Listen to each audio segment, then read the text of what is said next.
Dear student अस्सलाम वालेकुम। आज केमिस्ट्री का जो टॉपिक हम सीखने जा रहे हैं वो है टाइप्स ऑफ साल्ट, यानी कि साल्ट्स की इकसाम। तो लास्ट टाइम हमने डिस्कस किया था कि साल्ट क्या है। Salt is an ionic compound which is formed by complete neutralization of an acid with a base. Salt एक आयनिक कंपाउंड होता है जो एसिड की बेस के साथ मुकम्मल तौर पर न्यूट्रलाइजेशन के नतीजे में बनता है। तो आज हम इसकी जो 5 डिफरेंट टाइप्स हैं वो डिस्कस करते हैं। तो आइए चलते हैं डिस्कस करते। तो सबसे पहली जो टाइप है उसे हम बोलते हैं नॉर्मल या न्यूट्रल साल्ट। दूसरे नंबर पे एसिडिक साल्ट, तीसरे नंबर पे बेसिक साल्ट, चौथे नंबर पे डबल साल्ट और पांचवें नंबर पे कॉम्प्लेक्स साल्ट। तो सबसे पहले हम बात करते हैं कि नॉर्मल साल्ट क्या होता है या जिसे न्यूट्रल साल्ट कहते हैं। नॉर्मल साल्ट एक ऐसा साल्ट होता है जो एसिड के जो आयनाइजेबल हाइड्रोजन आयन होते हैं वो मुकम्मल तौर पर बेस के OH आयन के साथ रिप्लेस करने से बनता है।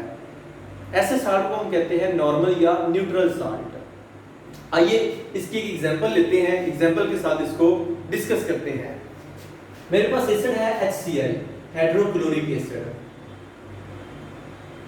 और बेस है पोटेशियम हाइड्रोक्साइड। ये HCl एसिड है, ये बेस है KOH, पोटेशियम हाइड्रोक्साइड।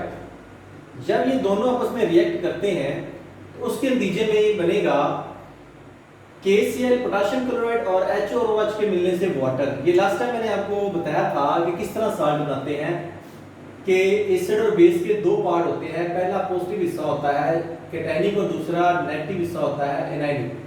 तो हाइड्रोजन की वैलेंसी +1 है, क्लोराइड आयन की -1 है। इस तरह पोटेशियम की +1 है, हाइड्रोक्सिल आयन की -1 है।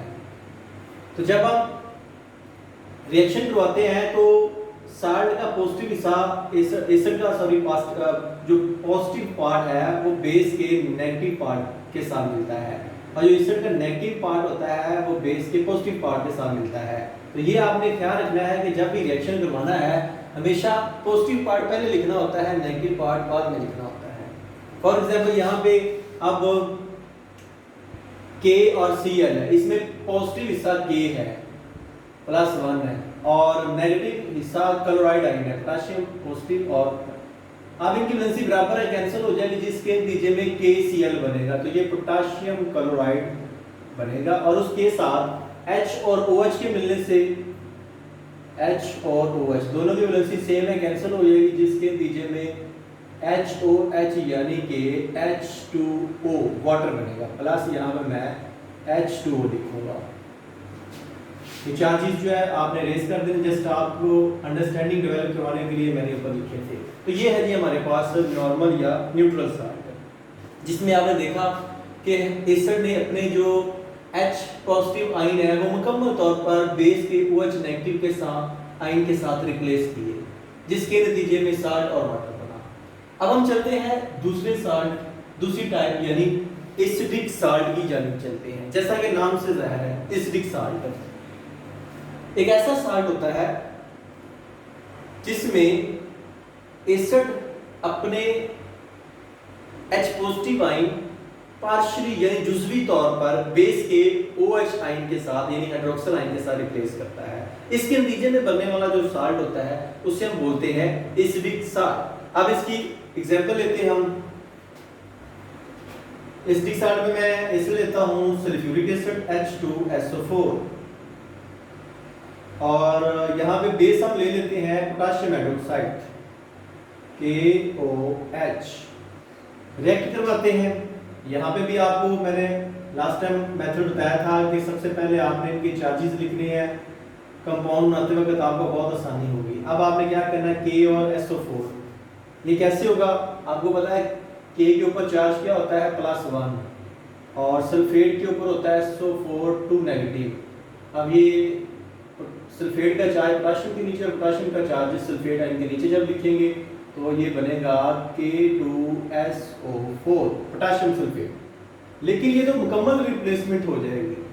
हमने भी बात की है कि H एसिड के जो आयनाइजेबल H पॉजिटिव आयन है, इसने अपने H पॉजिटिव आयन पार्शियली जुजवी थोड़े देता है, मुकम्मल तौर पे नहीं देता, बेस के साथ रिएक्ट करवाता। यानी कि एक आयन, दो टोटल इसके पास आयनाइजेबल आयन है सल्फ्यूरिक एसिड के बाद, एक दे देता है और एक अपने पास रखता है। तो इसका मतलब जब एक देगा H और OH के मिलने से वाटर बनेगा, बाकी हमारे पास KHSO4 बचेगा, यानी कि पोटाशियम बाइसल्फेट या पोटाशियम हाइड्रोजन सल्फेट ये बनेगा, और उसके साथ H और OH के मिलने से H2O यानी वाटर बनेगा। और अगर ये मुकम्मल तौर पे दे देता तो इस तरह ये पोटाशियम सल्फेट साल्ट बनना था। तो ये जो पोटाशियम बाइसल्फेट साल्ट है, इसको हम बोलते हैं एसिडिक साल्ट। जब ये एसिडिक साल्ट मजीद बेस से रिएक्ट करता है तो नॉर्मल साल्ट में तब्दील हो जाता है। आइए नेक्स्ट अब देखते हैं। अब मैं यही जो मेरे पास एसिडिक साल्ट आया है, इसको मजीद बेस से मैं रिएक्ट करवाऊंगा।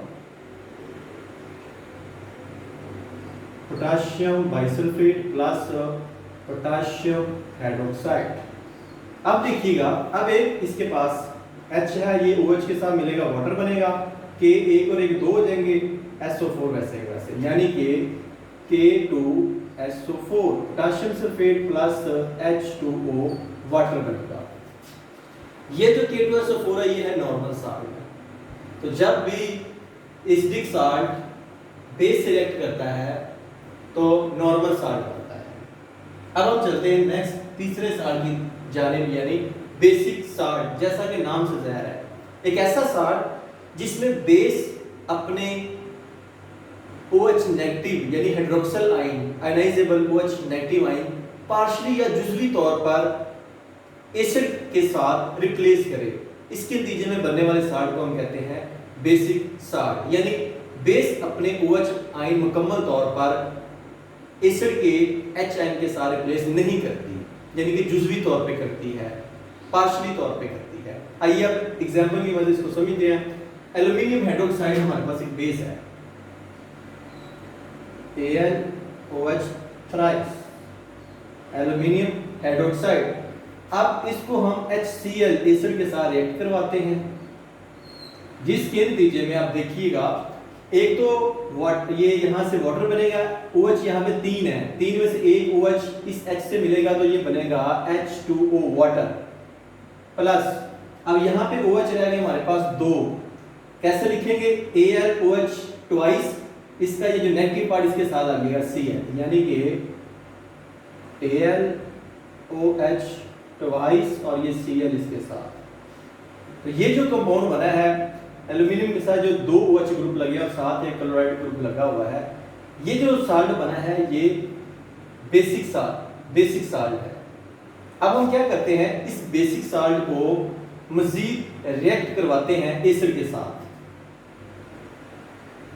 AlOH twice Cl plus HCl। अब क्या होगा, जब मजीद रिएक्ट करवाएंगे तो आप देखेंगे अभी भी ये मुकम्मल तौर पर अपने OH आयन एसिड के साथ रिप्लेस नहीं करेगी ये बेस, जिसके नतीजे में क्या होगा, एक तो आप देखिए OH यहाँ से निकलेगा, H के साथ मिलेगा, तो फिर दोबारा क्या बनेगा, H2O वाटर प्लस, अब यहाँ पे OH एक रह गया है, यानी कि AlOH हमारे पास सिंगल। अब ये देखिए Cl और Cl, एक और एक Cl कितने हमारे पास यहाँ पे हो जाएंगे, टोटल Cl की तादाद गौर से देखिए कितनी हो जाएगी, 2, एक ये वाला और एक ये वाला, ये Cl2। अभी ये नॉर्मल साल्ट में कन्वर्ट नहीं हुआ। अब हम क्या करेंगे, मजीद इसको एसिड के साथ रिएक्ट करवाते हैं। जब एसिड के साथ मजीद रिएक्ट करवाएंगे तो आप देखिएगा कि ये नॉर्मल साल्ट में तब्दील हो जाएगा। ये देखिएगा, इसको मैं यहाँ पे दोबारा लिखूंगा, प्लस इसमें HCl मजीद ऐड करूंगा, जिसके नतीजे में आप देखेंगे यहाँ पे OH और H मिलेगा, फिर दोबारा ये क्या बनाएंगे, वाटर। और आप देखिएगा अब हुआ क्या है, Cl2 और एक 3, AlCl3 एल्यूमिनियम क्लोराइड, AlCl3, ये नॉर्मल साल्ट बन गया हमारे पास। तो ये हमने देखा पहला ये वाला ये जो था नॉर्मल साल्ट का, उसके बाद नेक्स्ट जो था एसिडिक साल्ट हमने तैयार किया। ये चार्जेस आपने रिप्लेस कर देना, हटा देने हैं। उसके बाद ये हमने नेक्स्ट जो एक्शन थर्ड किया ये बेसिक साल्ट। अब हम चलते हैं डबल साल्ट की तरफ। जैसा कि नाम से जाहिर है, डबल साल्ट क्या है? एक ऐसा साल्ट जो दो नॉर्मल साल्ट के मिलाने से बनता है, यानी कि दो नॉर्मल साल्ट के मिक्सचर को क्रिस्टलाइज करने से बनता है। ऐसे साल्ट को हम कहते हैं डबल साल्ट। फॉर एग्जांपल आपने पढ़ा होगा Mohr salt, potash alum, ferric alum, ये तमाम एग्जांपल है डबल साल्ट की। सादा लफ्जों में अगर आपसे कोई पूछे तो आप बता सकते हैं कि ऐसा साल्ट जो दो नॉर्मल साल्ट के इक्विमोलर मिक्सचर के आपस में मिलाने से बनता हो, यानी कि दो साल्ट है, मोलरिटी सेम है, आप उनको जब मिक्स किया तो उससे डबल साल्ट बन जाता है। तो इसकी एग्जांपल मैं आपको देता हूँ एक सिंपल सी। पोटाश एलम का नाम सुना होगा आपने, पोटाश एलम। फटकड़ी का नाम सुना होगा आपने। क्या फार्मूला इसका? K2SO4। इसमें बेसिकली दो साल्ट होते हैं, potassium sulphate, aluminium sulphate Al2SO4। Aluminium के तीन वैसे इसके नीचे क्या बनेगा? Aluminium sulphate dot 24 water molecule. ये देखिए आपके सामने पोटाश एलम है। इसके अलावा फेरिक एलम का नाम सुना होगा आपने, ये भी डबल साल्ट है। क्या फार्मूला हम लिखेंगे इसका? Potassium sulphate K2SO4 FeSO4 thrice ferric sulphate है, और इसके साथ भी कितने वाटर मॉलिक्यूल आएंगे? 24H2O water molecule. तो ये आपके सामने दो एग्जांपल मैंने लिखी हैं। इसके अलावा आपने मोहर साल्ट का नाम सुना होगा, मोहर साल्ट।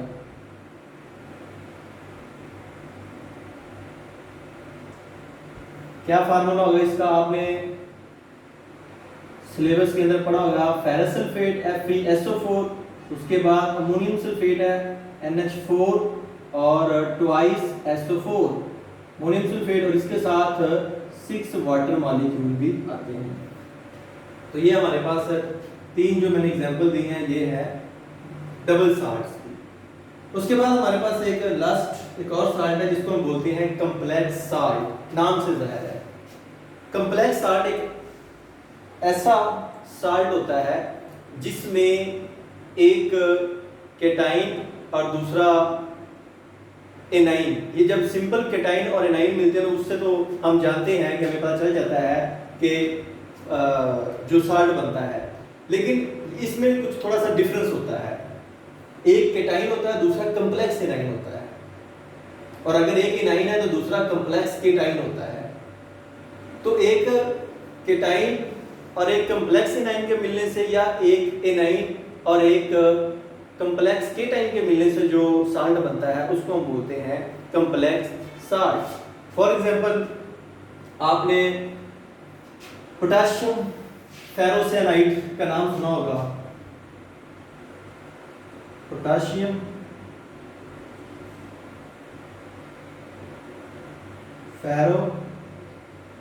फेरोसाइनाइड, ये एक कम्प्लेक्स साल्ट है। इसका फार्मूला कैसे लिखेंगे हम? K4 उसके बाद बड़ी ब्रैकेट FeCN6 ब्रैकेट बाद, यानी कि पोटेशियम हेक्सासियानो फिर रेट भी हम इसे पढ़ते हैं। और जब आप इसे देखेंगे ये आयनाइज होगा तो एक कैटाइन और एक कम्प्लेक्स एनाइन बनेगा, एक सादा आयन पोटेशियम और एक कम्प्लेक्स एनाइन बनेगा। अब कैसे होगा इसको मैं कुछ इस शक्ल में लिखूंगा ताकि आपके लिए और ज़्यादा आसानी होगी। अब ये क्या है? हमारे पास पोटेशियम है, कि पोटेशियम सेपरेट हो जाएगा आयन के पॉजिटिव की शक्ल में, केटाइन की शक्ल में, और एनाइन क्या बनेगा हमारे पास? FeCN6, Fe के साथ है CN6। अब गौर से देखिएगा, ये जो चार पॉजिटिव चार्ज है जाहिर है ये इसका है, इसके नीचे इसका एक है, तो एक को हम लिखते ही नहीं है, ठीक है जी। तो ये चार कहाँ पे हम लिखेंगे? अब इस पूरी ब्रैकेट के ऊपर जो चार्ज लिखेंगे वो क्या होगा? 4 नेगेटिव। अब इन दोनों को मिला के देख लिया, 4 को इसके नीचे लिखें, एक को एक लिखने ही हमने, तो ये क्या बन जाएगा, दोबारा आप देखेंगे K4 * FeCN6 बन जाएगा।